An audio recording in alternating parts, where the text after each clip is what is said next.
नमस्कार। द सुरेश परिवार में मैं शेखर पांडे आप सभी भाई बहनों का रोज की तरह आज भी स्वागत करता हूं। उम्मीद के साथ कि ठीक होंगे, पढ़ाई लिखाई भी बेहतर तरीके से सबकी चल भी रही होगी।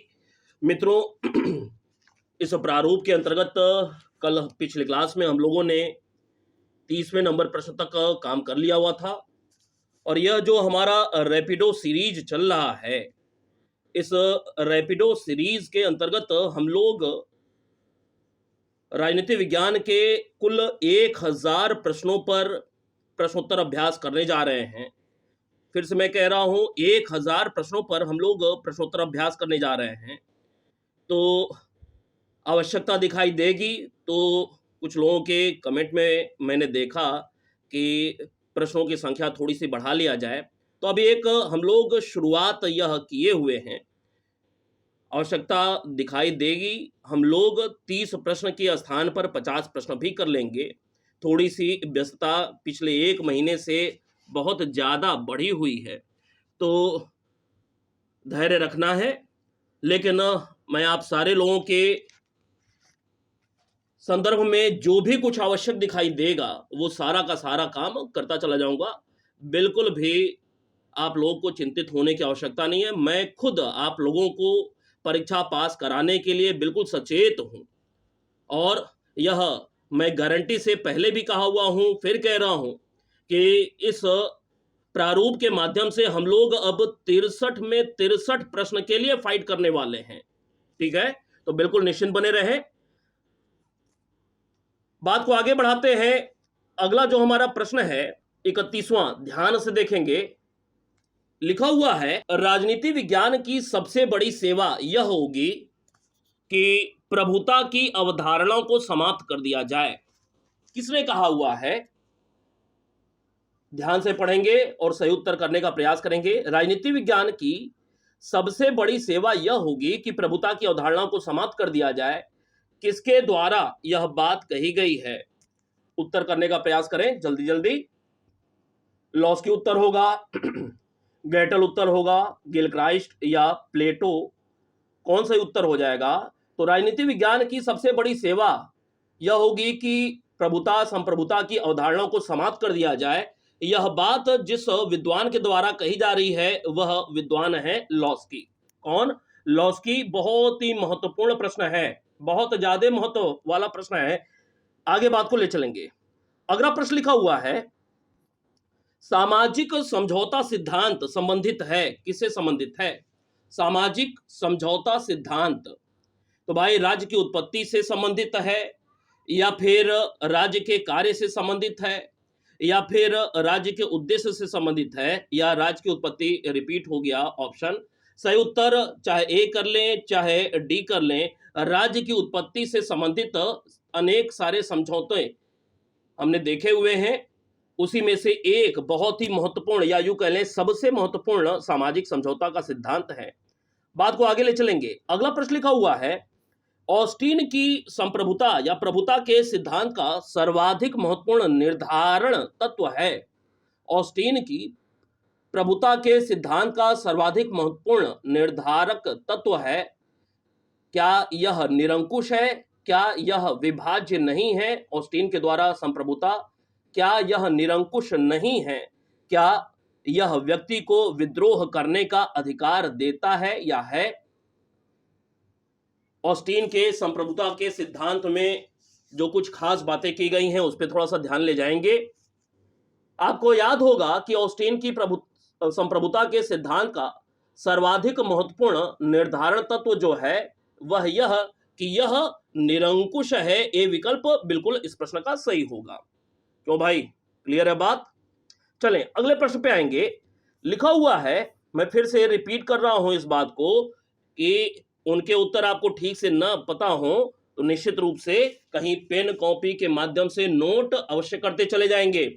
कार्यपालिका के नामधारी अध्यक्ष का सर्वोत्तम उदाहरण है। कार्यपालिका के नामधारी अध्यक्ष का सर्वोत्तम उदाहरण है। तो भाई कार्यपालिका के नामधारी अध्यक्ष का सर्वोत्तम उदाहरण कहां देखने को मिलेगा? आप सबको पता है कि कार्यपालिका का प्रमुख कौन? इंग्लैंड में भाई राजा है। नाम मात्र का क्या हो जाएगा? तो भाई नामधारी अध्यक्ष।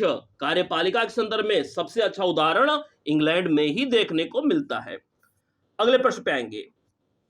लिखा हुआ है, अध्यक्षात्मक शासन प्रणाली में कार्यपालिका अध्यक्ष वास्तविक अध्यक्ष होता है या विधानसभा के प्रति उत्तरदायी होता है, नाम मात्र का या नामधारी अध्यक्ष होता है या वीटो की शक्ति प्राप्त नहीं होती है।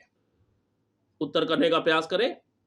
अध्यक्षात्मक शासन प्रणाली में कार्यपालिका का अध्यक्ष क्या होता है? आपको याद होना चाहिए, अमेरिका में वास्तविक अध्यक्ष, कार्यपालिका का जो अध्यक्ष होता है वास्तविक अध्यक्ष होता है। तो भाई अध्यक्षात्मक शासन प्रणाली में कार्यपालिका अध्यक्ष नाम मात्र का नहीं होता है, वीटो की पर्याप्त पूरी शक्ति होती है, विधानसभा के प्रति उत्तरदायी नहीं होता है। तो क्या हो जाएगा उत्तर? ए विकल्प बिल्कुल सही होगा। 36 की बात करेंगे।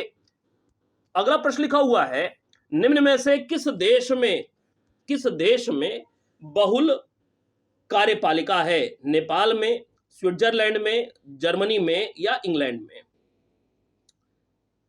क्या होगा? तो भाई बहुल कार्यपालिका की बात हो रही है, एक से अधिक कार्यपालिका। तो भाई इस प्रश्न का जो सही उत्तर होगा वो होगा बी, अर्थात स्विट्जरलैंड। ठीक है, बहुल कार्यपालिका किस देश में देखने को मिलता है? स्विट्जरलैंड में देखने को मिलता है। अगले प्रश्न पे, ब्रिटिश संसदीय व्यवस्था के संदर्भ में ऐसा कहा जाता है कि राज्य अध्यक्ष के पास वीटो की शक्ति है। बी, प्रधानमंत्री राज्य अध्यक्ष के प्रति उत्तरदायी है। सी, संसद कार्यपालिका के प्रति उत्तरदायी है। डी, संसद पर कैबिनेट का वर्चस्व होता है। क्या हो जाएगा? थोड़ा समय लें, सोचें, उत्तर करें। ब्रिटिश संसदीय व्यवस्था के संदर्भ में पूछा जा रहा है, सही इस प्रश्न का उत्तर क्या हो जाएगा? संसद पर कैबिनेट का वर्चस्व होता है। ठीक है, संसद पर कैबिनेट का वर्चस्व होता है ब्रिटिश संसदीय व्यवस्था में। क्लियर है बात? आगे बढ़े, चले अगले प्रश्न पे आएंगे। लिखा हुआ है 38वां, किस देश में उच्च सदन अथवा द्वितीय सदन विश्व का सर्वाधिक शक्तिशाली सदन माना जाता है? किस देश में उच्च सदन या द्वितीय सदन विश्व का सर्वाधिक शक्तिशाली सदन माना जाता है? तो सही उत्तर क्या है इस प्रश्न का? अमेरिका। अमेरिका में जो उच्च सदन है, अर्थात राज्यसभा कह ले भारत के संदर्भ में, तो उच्च सदन अथवा द्वितीय सदन अमेरिका का विश्व का सर्वाधिक शक्तिशाली सदन माना जाता है। 39 की बात करेंगे। लिखा हुआ है कि भारत में संघीय कार्यपालिका सामूहिक रूप से उत्तरदायी है। भारत में संघीय कार्यपालिका सामूहिक रूप से उत्तरदायी है। आसान सा प्रश्न है, सबको पता होगा। लोकसभा के प्रति सामूहिक रूप से यह उत्तरदायित्व देखने को मिलता है। अगले प्रश्न पे आएंगे। 40वां प्रश्न लिखा हुआ है, निम्न में से चुनिए। न्यायपालिका की कुशलता के लिए पहली आवश्यकता है। क्या आवश्यकता है? न्यायपालिका की कुशलता के लिए पहली शर्त क्या होनी चाहिए? इस प्रश्न में जो डी विकल्प सामने दिखाई दे रहा है, बिल्कुल आंख मूंद करके एक बार में उत्तर किया जा सकता है। स्वतंत्र न्यायपालिका होनी चाहिए। न्यायपालिका ठीक तरीके से कार्यकुशलता से कार्य कर सके तो उसका स्वतंत्र होना बिल्कुल अनिवार्य तत्व है। 41 की बात करेंगे। लिखा हुआ है, राज्य की विधायी और कार्यपालिक शक्तियों को नियंत्रित करने के लिए मॉन्टेस्क्यू ने किस सिद्धांत का प्रतिपादन किया था? फिर से, राज्य की विधायी और कार्यपालिक शक्तियों को नियंत्रित करने के लिए मॉन्टेस्क्यू ने किस सिद्धांत का प्रतिपादन किया था? बहुतों को पता होगा, बहुतों को नहीं। याद करेगा सीधे सीधे, इस प्रश्न का सही विकल्प होगा सी, नियंत्रण और संतुलन। कौन सा? नियंत्रण और संतुलन के सिद्धांत का प्रतिपादन मॉन्टेस्क्यू साहब के द्वारा किया गया था। किसके किसके संदर्भ में? तो विधायी और कार्यपालिका शक्तियों को नियंत्रित करने के संदर्भ में। ठीक है, अगले प्रश्न पे बात करेंगे। लिखा हुआ है लोकतंत्र का वास्तविक अर्थ है, लोकतंत्र का वास्तविक अर्थ है लोकतांत्रिक राज्य होना, लोकतांत्रिक सरकार होना, धर्म प्रधान राज्य होना, या डी केवल शासन का स्वरूप ही नहीं अपितु जीवन का माध्यम भी होना। क्या हो जाएगा भाई? लोकतंत्र का वास्तविक अर्थ पूछा जा रहा है, लोकतंत्र का वास्तविक अर्थ है, तो इस प्रश्न का जो यह डी विकल्प दिखाई दे रहा है ना, केवल शासन का स्वरूप ही नहीं बल्कि जीवन का एक स्वरूप भी लोकतांत्रिक होना चाहिए, ये इस प्रश्न का सबसे सटीक उत्तर दिखाई देता है। लोकतंत्र का वास्तविक अर्थ जीवन जीने में भी और शासन सत्ता के रूप में भी। अगले प्रश्न पे आएंगे। 43 नंबर लिखा हुआ है मॉडर्न डेमोक्रेसीज, मॉडर्न डेमोक्रेसीज पुस्तक के लेखक कौन हैं? डाइसी, लॉर्ड ब्राइस, लॉवेल या फिर सिले।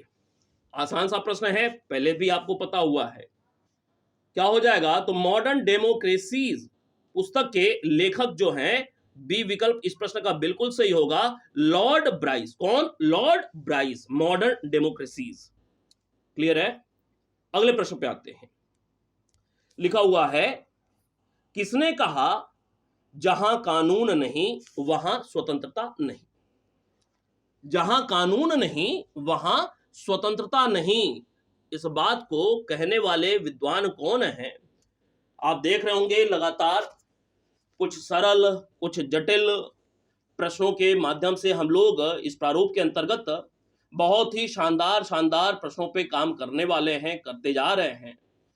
1000 प्रश्न कुल हम लोग, और मुझे लगता है कि अगले 1 महीने के भीतर ही यह 1000 प्रश्न हम लोग पूरा कर जाएंगे। अर्थात कल जब हमने शुरुआत किया है तो अगले 1 महीने अर्थात लगभग 10 सितंबर आते आते हम लोग 1000 प्रश्न सॉल्व कर चुके होंगे और अलग अलग रूप प्रारूप में अभी हम लोग प्रश्नों की श्रृंखला ऐसे लगातार जारी रखे रहेंगे।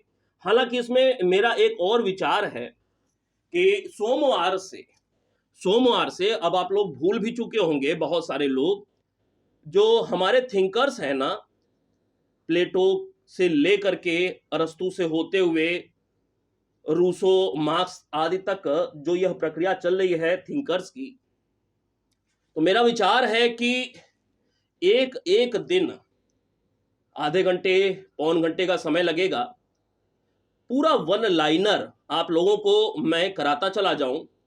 प्लेटो से शुरुआत करेंगे, 40, 45, 50 मिनट की वीडियो होती रहेगी, लेकिन यह है कि अगर 10 थिंकर आपके सिलेबस में दिए हुए हैं तो मान करके चलें कि 10 से 12 दिन में मैक्सिमम, किसी दिन अगर क्लास नहीं भी हो पाई तो 10 से 15 दिन में पूरा का पूरा यह जो थिंकर वाला हमारा पार्ट है ना, वो सब बहुत अच्छे तरीके से आपका मैं रिवाइज करा दूंगा। फिर जब यह थिंकर्स वाला सारा का सारा हमारा तैयार हो जाए पार्ट, तो उसके बाद फिर हम लोग जो ये विचारधाराएं या यूं कह लें जो सिद्धांत वाला पोर्शन है, उस पे हम लोग बारी बारी से काम करना शुरू करेंगे और एक एक दिन में एक एक अध्याय को लेकर के पूरा का पूरा वन लाइनर समेटते चले जाएंगे। मैं दावे से कह रहा हूं कि 1 से 1.5 महीना आज से लेकर के चलें तो 1 से 1.5 महीने में यह पूरा का पूरा आपका नागरिक शास्त्र राजनीति विज्ञान का खंड हम लोग बहुत शानदार तरीके से रिवाइज कर जाएंगे। अब आप समझें कि 1 से 1.5 महीने का मैं समय बोल रहा हूं अभी, और ऐसा करते करते आपकी परीक्षा होते होते कम से कम 3-4 बार हम लोग यह पूरा नागरिक शास्त्र के पोर्शन को, समस्त पोर्शन, समस्त सिलेबस को रिवाइज कर चुके होंगे। इसमें एक और महत्वपूर्ण बात है, आप इस बात को ध्यान में रखिएगा, एलटी ग्रेड को लेकर के, जीआईसी को लेकर के, कि बहुत जल्दी आप सारे लोगों को इसकी सूचना मिलने वाली है। एल्टीग्रेड जीआईसी के संदर्भ में कि बहुत जल्दी, अब ऐसा लग रहा है कि बहुत ज्यादा तो 1 महीने का समय होगा, बहुत ज्यादा तो इसके संदर्भ में नोटिफिकेशन निश्चित रूप से हमारे सामने आ ही जाएगा। तो थोड़ा सा अपनी पढ़ाई को ठीक तरीके से जारी रखें। जो भी लोग सुस्त पड़ गए हैं, ढीले ढाले हो चुके हैं, पढ़ाई लिखाई थोड़ी सी कम कर दी गई है, तो मेरे भाई दोबारा से अब ट्रैक पर वापस आ जाए और पढ़ाई लिखाई की प्रक्रिया को फिर से गंभीरता से लेना शुरू करें। चलें प्रश्न पे वापस आते हैं। लिखा हुआ है, किसने कहा जहां कानून नहीं वहां स्वतंत्रता नहीं। तो याद करिए, इस प्रश्न का जो सही उत्तर होगा वह सी होगा, अर्थात लॉक होगा। ठीक है, जिन भी प्रश्नों के उत्तर न पता हो तुरंत आपके नोटबुक में बिल्कुल रेडी मोड में नोट हो जाना चाहिए। चलें अगले प्रश्न पे। लिखा हुआ है 45वां प्रश्न कि भारत के केंद्रीय सतर्कता आयोग का मुख्य कार्य क्या है। भारत के केंद्रीय सतर्कता आयोग का मुख्य कार्य क्या है। देश के जांच अभिकरणों पर निगरानी रखना। बी, न्यायालयों में लंबित आपराधिक मामलों पर शीघ्र निर्णय करवाना। केंद्रीय सतर्कता आयोग की बात की जा रही है। सी, सरकार द्वारा स्वीकृत विकास कार्य के लिए धन के उपयोग की संवीक्षण करना, परीक्षण करना, संवीक्षा करना। डी, लोक सेवकों के विरुद्ध मामलों की जांच पड़ताल करना। आसान सा प्रश्न है, एक बार में आप उत्तर सही कर सकते हैं। क्या उत्तर होगा इस प्रश्न का? केंद्रीय सतर्कता आयोग के संदर्भ में बात की जा रही है। डी विकल्प बिल्कुल आसानी से सारे लोग टिक कर सकते हैं। लोक सेवकों के विरुद्ध सीवीसी के विषय में प्रश्न पूछा जा रहा है, सही उत्तर डी विकल्प ही होगा। अगले प्रश्न पे आएंगे। आधुनिक तानाशाही ने जन्म दिया है, सही कथन क्या है।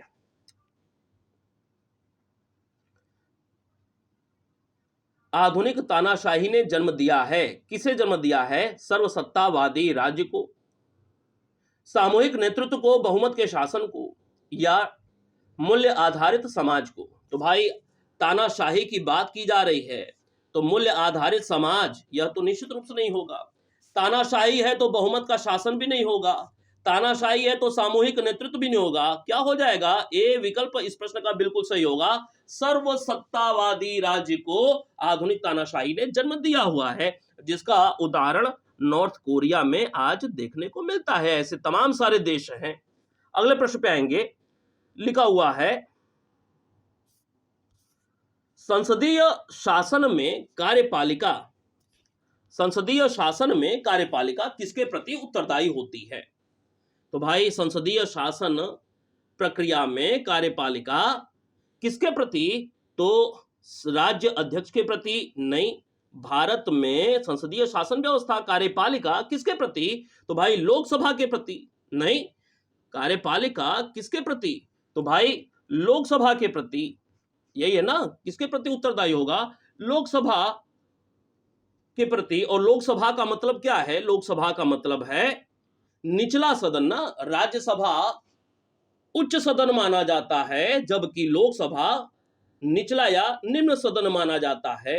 नहीं, तो संसद के निचले सदन के प्रति, इसी को हम लोग लिख सकते हैं लोकसभा।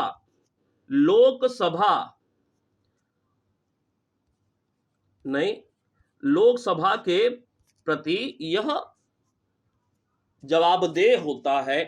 लोकसभा अध्यक्ष नहीं, विरोधी दल के नेता के प्रति नहीं, राज्य अध्यक्ष के प्रति नहीं। क्या हो जाएगा? तो भाई इस प्रश्न का सही उत्तर हो जाएगा संसद के निचले सदन के प्रति, अर्थात लोकसभा के प्रति। 48 की बात करेंगे। अध्यक्षात्मक शासन प्रणाली में कार्यपालिका का अध्यक्ष विधानसभा का सदस्य होता है। अध्यक्षात्मक शासन प्रणाली में ए, कार्यपालिका का अध्यक्ष विधानसभा का सदस्य होता है। बी, मंत्री भी विधानसभा के सदस्य होते हैं। सी, कार्यपालिका अध्यक्ष और मंत्री विधानसभा के सदस्य नहीं होते। डी, कार्यपालिका अध्यक्ष का चुनाव नहीं होता। अध्यक्षात्मक शासन प्रणाली में निम्न में से कौन सा एक सही होगा? याद करें, अमेरिका की शासन प्रणाली पे जाए। अध्यक्षात्मक शासन व्यवस्था में कार्यपालिका का अध्यक्ष और जो भी कैबिनेट वाले मंत्री होते हैं वह विधानसभा के सदस्य नहीं होते हैं। क्या होगा? सी विकल्प इस प्रश्न का बिल्कुल सही होगा। क्लियर है? चले अगले प्रश्न पे बात करेंगे। लिखा हुआ है, संघात्मक व्यवस्था का मुख्य लक्षण है। संघात्मक व्यवस्था का मुख्य लक्षण है, तो संघात्मक व्यवस्था का मुख्य लक्षण प्रांतीय सरकारें सर्वोच्च होती हैं, या राजनीतिक दल सर्वोच्च होते हैं, या शक्तियों का एकत्रीकरण होता है, या संविधान की सर्वोच्चता देखने को मिलती है। आसान सा प्रश्न है, क्या होगा? डी विकल्प निश्चित रूप से बिल्कुल सही होगा। संविधान की सर्वोच्चता देखने को मिलती है। नहीं? चले 50वें प्रश्न पे आएंगे। लिखा हुआ है 50वां प्रश्न, एकात्मक व्यवस्था का मुख्य लक्षण है। क्या होगा? शक्तियों का केंद्रीकरण एक व्यक्ति के हाथ में। एकात्मक व्यवस्था का मुख्य लक्षण है, क्या है? शक्तियों का केंद्रीकरण होना, विकेंद्रीकरण नहीं। ठीक है, अगले प्रश्न पे आएंगे। 51 नंबर लिखा हुआ है, शासन के एकात्मक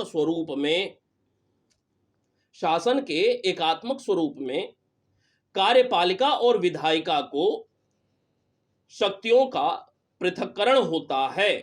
अर्थात कार्यपालिका और विधायिका में शक्तियों का बंटवारा होता है। एकात्मक स्वरूप की बात की जा रही है। बी, शक्तियों का विभाजन होता है। सी, कार्यपालिका का गठन विधायिका के सदस्यों में से होना है। कार्यपालिका का गठन विधायिका के सदस्यों में से होना है। डी, एक दलीय व्यवस्था होती है। एकात्मक स्वरूप की बात की जा रही है, एकात्मक स्वरूप की। क्या होगा? सी वाला विकल्प बिल्कुल सही होगा। कार्यपालिका का गठन विधायिका के सदस्यों में से होना होता है। ठीक है, 52 की बात करेंगे। लिखा हुआ है, अदिष्ट प्रतिनिधित्व से अभिप्राय है। अदिष्ट दिखाई न पड़ने वाला, प्रतिनिधित्व, ये प्रतिनिधित्व है, से अभिप्राय है। क्या लिखा हुआ है? ए विकल्प, प्रतिनिधि निर्वाचकों के अधीन नहीं है। बी, प्रतिनिधि निर्वाचकों के अधीन कार्य करते हैं। सी, निर्वाचक प्रतिनिधियों को आदेश नहीं, टाइपिंग मिस्टेक है, होना चाहिए, आदेश नहीं दे सकते हैं। ठीक है, आदेश नहीं दे सकते हैं। डी, यह व्यवहारिक है। यह व्यवहारिक है। आदिष्ट प्रतिनिधित्व, थोड़ा सा बुद्धि विवेक का प्रयोग करें। क्या ऐसा लग रहा है कि ये विकल्प सही होगा? प्रतिनिधि निर्वाचक जो भी होते हैं निर्वाचकों के अधीन नहीं है। आदिष्ट प्रतिनिधित्व से अभिप्राय है। बी पे आते हैं, प्रतिनिधि निर्वाचकों के अधीन कार्य करते हैं। कॉमन सेंस के आधार पे बिल्कुल इस प्रश्न का उत्तर बी किया जा सकता है कि आदिष्ट प्रतिनिधित्व का अर्थ यह होता है, दोबारा से, आदिष्ट प्रतिनिधित्व का अर्थ यह होता है कि जो प्रतिनिधि होते हैं वह निर्वाचकों के अधीन कार्य करते हैं। ठीक है, कहीं ना कहीं नोट कर लें इसे। 53 की बात करेंगे। लिखा हुआ है, निम्न में से किस प्रणाली द्वारा अल्पसंख्यकों का प्रतिनिधित्व सुनिश्चित हो सकता है? किस प्रणाली के द्वारा अल्पसंख्यकों का प्रतिनिधित्व सुनिश्चित हो सकता है? कई बार यह प्रश्न अलग अलग परीक्षाओं में पूछा गया है, एक दो बार नहीं, कई बार। क्या हो जाएगा? तो जब अल्पसंख्यकों के प्रतिनिधित्व की बात आए तो मेरे भाई यह जो आनुपातिक प्रतिनिधित्व प्रणाली है ना, आंख मूंद करके उत्तर टिक कर देना है। ठीक है, सही उत्तर क्या हो जाएगा? 53 का बी विकल्प। 54 की बात करेंगे। लिखा हुआ है, भारत में प्रशासन पर न्यायिक नियंत्रण के तरीकों में सम्मिलित है। न्यायिक नियंत्रण के तरीकों की बात की जा रही है। न्यायिक नियंत्रण, प्रशासन पर न्यायिक नियंत्रण। सोचिए, प्रशासन पर न्यायिक नियंत्रण, क्या जनहित अभियोग चला करके क्या नियंत्रण स्थापित किया जा सकता है प्रशासन पर? क्या न्यायिक पुनरावलोकन के द्वारा प्रशासन पर न्यायिक नियंत्रण स्थापित किया जा सकता है? क्या लेख जारी करके क्या प्रशासन पर न्यायिक नियंत्रण स्थापित किया जा सकता है?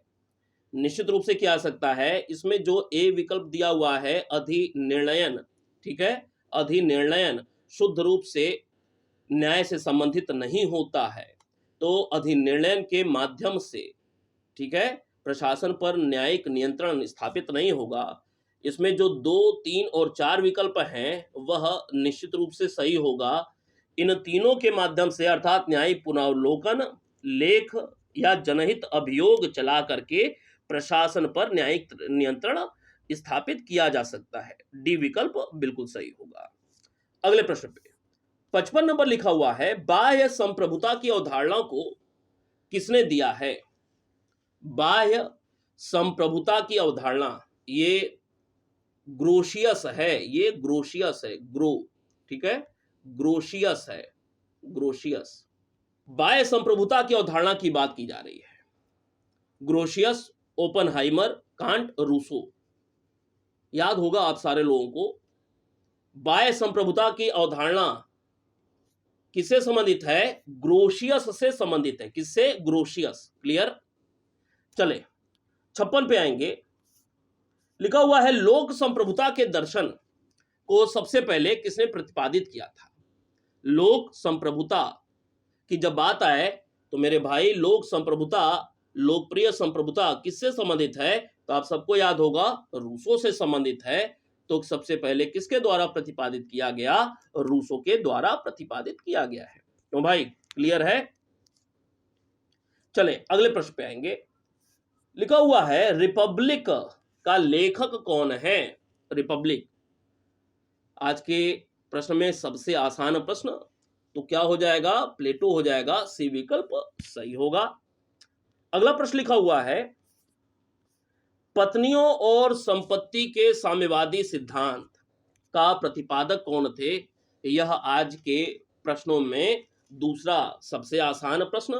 भाई, पत्नी और संपत्ति का साम्यवादी सिद्धांत कौन प्रतिपादित कर रहा है? अगेन उत्तर क्या हो जाएगा? प्लेटो हो जाएगा। डी विकल्प बिल्कुल सही होगा। 59 पे आएंगे, राज्य की सर्वोच्चता का समर्थन किसने किया है? राज्य की सर्वोच्चता का समर्थन, तो भाई राज्य की सर्वोच्चता का समर्थन जिस व्यक्ति के द्वारा किया जा रहा है वो कौन है? मैकियावेली। नहीं, राज्य की सर्वोच्चता का समर्थन मैकियावेली के द्वारा किया जा रहा है। ठीक है, 60वें पे आएंगे। 60वां प्रश्न लिखा हुआ है, राजा शेर की तरह साहसी और लोमड़ी की तरह चालाक होना चाहिए। राजा शेर की तरह साहसी और लोमड़ी की तरह चालाक होना चाहिए। अगेन इस प्रश्न का उत्तर क्या हो जाएगा? मैकियावेली का ही यह कथन है। नहीं, 60 प्रश्न का ए विकल्प बिल्कुल सही होगा। मैकियावेली लिखा हुआ है। चले, थोड़ा बहुत टाइपिंग मिस्टेक रहे, इग्नोर किया करें। 61 की बात करेंगे। व्यक्ति स्वतंत्र जन्म लेता है परंतु वह हर जगह बेड़ियों में जकड़ा हुआ है। आसान सा प्रश्न है, क्या हो जाएगा? तो भाई, व्यक्ति स्वतंत्र जन्म लेता है, हर जगह बेड़ियों में जकड़ा हुआ है। हम सारे लोग जानते हैं कि इस प्रश्न को क्या उत्तर टिक करना है? रूसो को ही टिक करना है। तो 61वें प्रश्न का उत्तर रूसो, डी विकल्प। 62 की बात करेंगे। लिखा हुआ है कि इतिहास की भौतिकवादी व्याख्या और वर्ग संघर्ष के सिद्धांत का निरूपण किसने किया? तो यह भी बहुत ही आसान सा प्रश्न आज के लिए, कार्ल मार्क्स, बी विकल्प सबके लिए सुलभ होगा उत्तर टिक कर पाना। नहीं, बी विकल्प इस प्रश्न का बिल्कुल सही है। तो यह कुल 62 प्रश्न तक आज हम पहुंच गए हैं। देखा जाए तो 2 दिन में एक पेपर आपका पूरा कंप्लीट हो गया टीजीटी के संदर्भ में। कल हम लोग यहाँ से आगे बढ़ेंगे, ठीक है? और कल फिर ऐसे ही 30, 32, 35 प्रश्न पे हम लोग काम करते जाएंगे। मैं फिर से दोहरा रहा हूँ कि हम लोग इस प्रारूप के माध्यम से कुल 1000 प्रश्नों पर काम करने वाले हैं, ठीक है? कुल 1000 प्रश्नों पर काम करने वाले हैं। तो यह ऐसे ही यह हमारी श्रृंखला आगे बढ़ती रहेगी और यह अगला जो 1 महीना है 1000 प्रश्न पहले हम इसमें सॉल्व करने वाले हैं। इसके साथ साथ आपको बता दिया कि हम लोग सोमवार से जो भी हमारे थिंकर्स वाला पोर्शन है, जितने सारे थिंकर्स हैं, उन सब पे हम लोग वन लाइनर प्रश्नोत्तर अभ्यास करेंगे या फिर वन लाइनर के रूप में पूरा का पूरा टॉपिक जानने का प्रयास करेंगे, ठीक है? पूरा का पूरा टॉपिक वन लाइनर के रूप में हम लोग पढ़ना शुरू करेंगे, ठीक है? चलें, खूब खुश रहें, खूब उत्साह मन के साथ अपनी तैयारी को और धार देने का प्रयास करते रहें। अपनी ओर से जितना संभव होगा मैं लगातार कोशिश जारी रखूंगा। आप बिल्कुल सतर्क रहें। इतने दिनों से लगातार हम सारे लोग प्रयासरत हैं। अब धीरे-धीरे हम लोग उस समय की ओर बढ़ रहे हैं। अब समय नजदीक आता जा रहा है कि सारी बाधाएं दूर होंगी और हम लोग परीक्षा हॉल में परीक्षा देने के लिए जाएंगे ही जाएंगे, ठीक है? तो पुनः एक बार संगठित होकर के अपने आप को झकझोर लें, उठो जागो और तब तक आगे बढ़ते रहो जब तक तुम्हारा लक्ष्य तुम्हें प्राप्त नहीं हो जाता है। इस बात को रोज सोचते हुए, मेरी बातों को गौर करते हुए आगे बढ़ते रहें।